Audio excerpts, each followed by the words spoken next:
Hello बच्चों, आज हम पढ़ेंगे विश्व की कुछ अंतर्राष्ट्रीय सीमाओं के बारे में जो हर कंपटीशन में काम आती हैं, चाहे आईएएस हो, चाहे आरएएस हो, चाहे फर्स्ट ग्रेड हो, चाहे नेट हो, चाहे थर्ड ग्रेड हो। ठीक है, तो उनके बारे में अगर हम पढ़ें तो ये मुख्य जो सीमाएं हैं, अंतर्राष्ट्रीय सीमाएं जो किसी प्राकृतिक सीमा द्वारा या किसी संस्था द्वारा या किसी के द्वारा निर्धारित होती हैं, वो सीमाएँ सारी हमारी अंतर्राष्ट्रीय सीमाओं के अंतर्गत आती हैं। जो अपने देश की सीमाएं वो राष्ट्रीय सीमाएं हैं और जो पूरे विश्व में पाई जाती हैं वो अंतर्राष्ट्रीय सीमाएं हैं। ठीक है, तो हम स्टार्ट करते हैं। पहली आती है हमारी हिंडनबर्ग रेखा, जो कहाँ पाई जाती है? ये जर्मनी व पोलैंड के मध्य है। जर्मनी और पोलैंड के बारे में बता दूँ, ये कहाँ पाए जाते हैं? ये जो है अफ्रीका है। अफ्रीका के पास में यहाँ पर हमारा भूमध्य सागर है।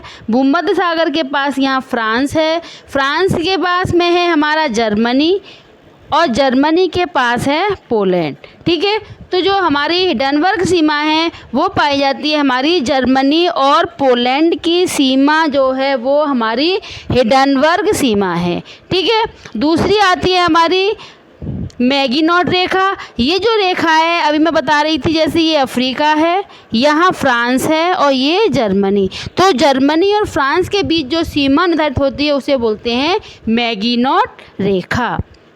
ठीक है, अगली आती है हमारी मैकमोहन रेखा, जो पाई जाती है भारत और चीन के मध्य की सीमा। अब भारत और चीन के मध्य जो सीमा पाई जाती है वो लगभग कहाँ है?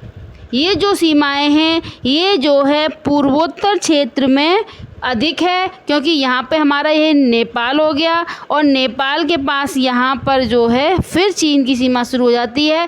तो जो सीमा का निर्धारण हुआ है इसे बोलते हैं मैकमोहन रेखा, जो भारत के पूर्वोत्तर क्षेत्र जिसे सेवन सिस्टर बोलते हैं वहाँ की सीमा मुख्य मानी जाती है। नेक्स्ट है हमारा रेड क्लिफ रेखा, जो भारत और पाकिस्तान के मध्य है। ठीक है, अब भारत पाकिस्तान में अगर बात करें तो ये हमारा अफ़गानिस्तान, ये गुजरात हो गया।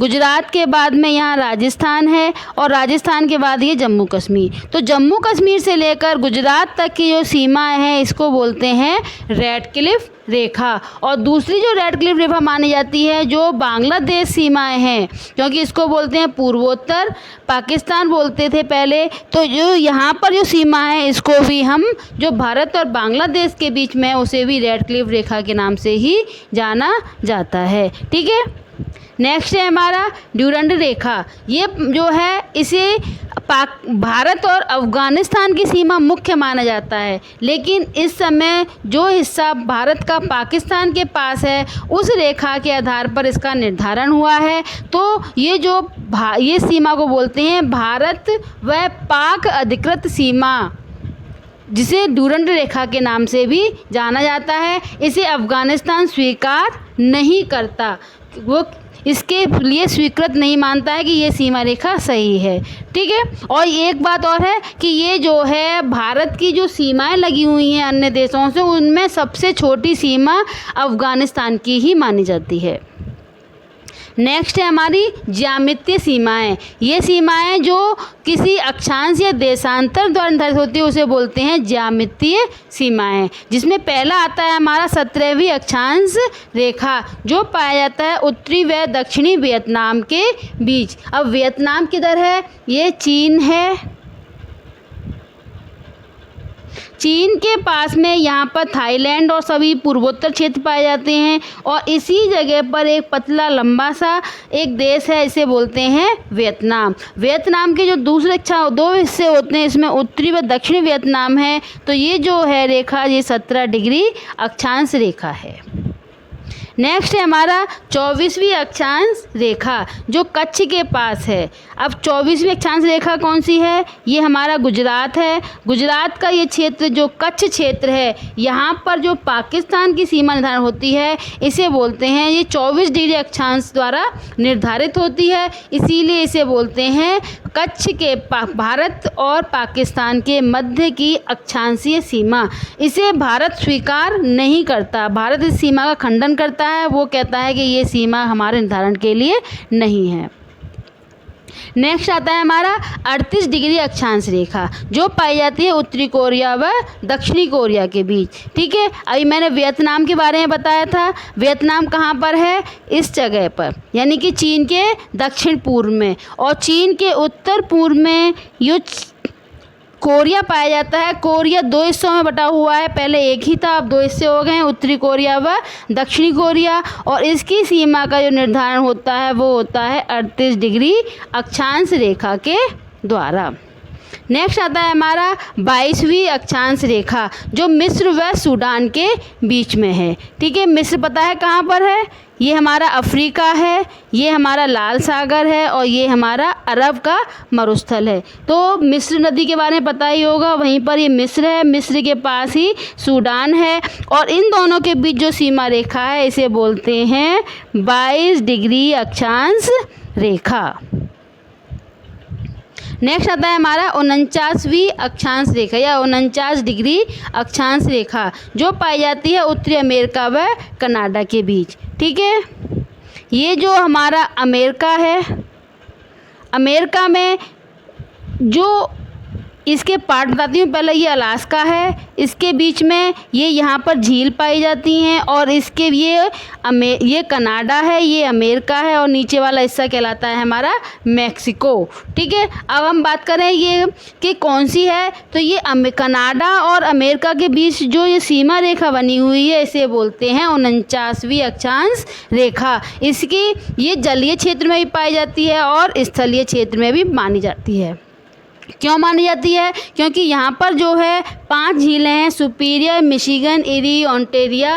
ठीक है, तो इन झीलों की जो सीमा निर्धारण हुआ है वो पानी के द्वारा भी, जो जल का बंटवारे के आधार पर भी हुआ है, तो ये अक्षांश रेखा द्वारा इसका निर्धारण होता है। इसमें एक क्वेश्चन और बताती हूँ कि एक बहुत आता रहता है कंपटीशन में, नेट में भी बहुत बार आ चुका है ये क्वेश्चन, कि इन झीलों में ऐसी कौन सी झील है जो सिर्फ अमेरिका में ही पाई जाती है। तो मैंने जैसे बताया था कि झील का विस्तार इस तरह से है। ठीक है, तो ये क्या है? सुपीरियर, ये मिशिगन, ये एरी, ये ओंटारियो, ये यूरोझील। तो इन झीलों के बीच में सीमा का निर्धारण इस तरह से हुआ है। तो ये जो झील है मिशिगन झील, ये सिर्फ कहाँ पाई जाती है? अमेरिका में। ठीक है, नेक्स्ट आता है हमारा 141वीं पश्चिमी देशांतर रेखा, जो कहाँ पाई जाती है? अलास्का व कनाडा के बीच। अभी मैंने तुम्हें बताया था कि ये क्या है हमारा? अलास्का। तो अलास्का कनाडा के बीच जो सीमा निर्धारण हुई है उसे बोलते हैं 141वीं पश्चिमी देशांतर रेखा। नेक्स्ट आता है हमारा 141वीं पूर्वी देशांतर रेखा। ये कहाँ पाई जाती है? ये ऑस्ट्रेलिया है। ऑस्ट्रेलिया के पास पापुआ न्यू गिनी द्वीप पाया जाता है।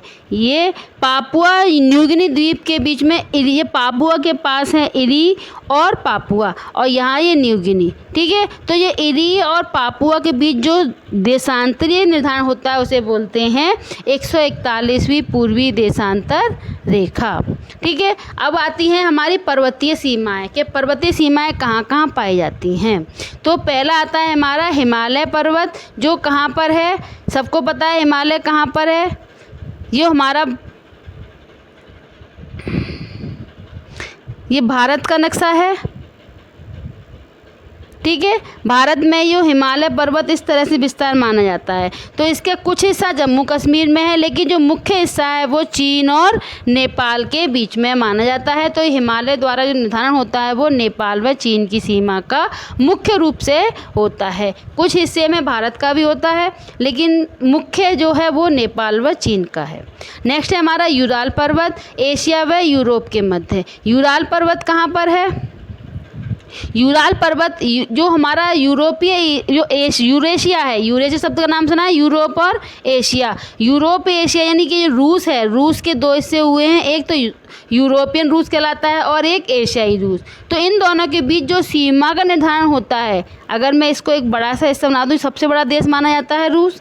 ठीक है, इनके बीच में जो सीमा का निर्धारण हुआ है वो दो से हुआ है, एक तो यूराल पर्वत से और दूसरा हमारा कैस्पियन सागर से। ठीक है, तो जो रूस को जो दो भागों में बांटते हैं उसे बोलते हैं यूराल पर्वत, यूरोप और एशिया के विभाजन में। नेक्स्ट आता है हमारा कोलेन पर्वत, जो कहाँ पाया जाता है, नॉर्वे और स्वीडन के बीच। अब नॉर्वे और स्वीडन कहाँ है, यूरोप का जो पूर्वोत्तर क्षेत्र है, पश्चिमोत्तर क्षेत्र है, यूरोप का पश्चिमी क्षेत्र से यहाँ नॉर्वे शुरू होता है। नॉर्वे के दो हिस्से होते हैं, नॉर्वे और स्वीडन, ठीक है। तो इनके बीच जो पर्वत पाया जाता है उसे बोलते हैं कोलेन पर्वत। अगला आता है हमारा पिरेनीज पर्वत, जो स्पेन व फ्रांस की सीमा पर है। अभी मैंने आपको बताया था कि फ्रांस कहाँ पर है, ठीक है। मैप के बारे में जानकारी होनी चाहिए, इसीलिए साथ में मैप बता रही हूँ तुम्हें कि फ्रांस कहाँ है। ये हमारा अफ्रीका के पास यहाँ फ्रांस था, ये भूमध्य सागर था, उसके पास था जर्मनी, फिर था पोलैंड, याद आ गया। अब फ्रांस में एक पर्वतीय क्षेत्र पाया जाता है, इसमें स्पेन और फ्रांस की सीमा निर्धारित होती है, उसे बोलते हैं पिरेनीज, ठीक है। अगला है हमारा विंडस पर्वत, जो यूनान व अल्बानिया के बीच माना जाता है। नेक्स्ट आता है हमारा नदी सीमाएं। नदी सीमाओं में पहला आता है हमारा रियो ग्रांडे नदी, जो कहाँ पाई जाती है, अमेरिका व मैक्सिको के मध्य। रियो ग्रांडे नदी, ये मैंने अगर मैप याद हो, ये हमारा अमेरिका हो गया, मैंने बताया था यहाँ मैक्सिको है, मैक्सिको की सीमा निर्धारण होती है, वो होती है रियो ग्रांडे नदी द्वारा, ठीक है। अगला आता है हमारा जैम्बेजी नदी। जैम्बेजी नदी कहाँ पे है, जाम्बिया व रोडेशिया में। नेक्स्ट है हमारा पुटुमायो नदी, जो कोलंबिया व पेरू के बीच पाई जाती है। अगर इस नदी का नाम नहीं सुना हो तो मैं बता दूं कि जो हमारी पुटुमायो नदी है वो जो है अमेजन नदी की सहायक नदी है। अमेजन नदी के नाम पे एक क्वेश्चन और बताती हूँ कि हमारे जो धरती का फेफड़े कहलाते हैं, क्यों, क्योंकि यहाँ पर जो है सबसे अधिक जो ऑक्सीजन देने वाले पेड़ पाए जाते हैं, इसीलिए इसे बोलते हैं पृथ्वी के फेफड़े, ठीक है। अगला आता है हमारा डैन्यूब नदी। डैन्यूब नदी कहाँ पाई जाती है, ये बुल्गारिया व रोमानिया के बीच पाई जाती है। जो भूमध्य सागर के पास यूरोपीय देश हैं वहाँ पर इसकी विस्तार पाया जाता है। और नेक्स्ट आता है हमारा रावी नदी। रावी नदी भारत पाकिस्तान के मध्य एक छोटी सी सीमा निर्धारण करती है, जो अमृतसर के पास है, और इसीलिए ये एक प्राकृतिक सीमा मानी जाती है। ये क्वेश्चन भी बहुत बार आ चुका है कि भारत पाकिस्तान के बीच कौन सी नदी प्राकृतिक सीमा बनाती है और वो कहाँ पाई जाती है, तो याद रखना ये अमृतसर में है।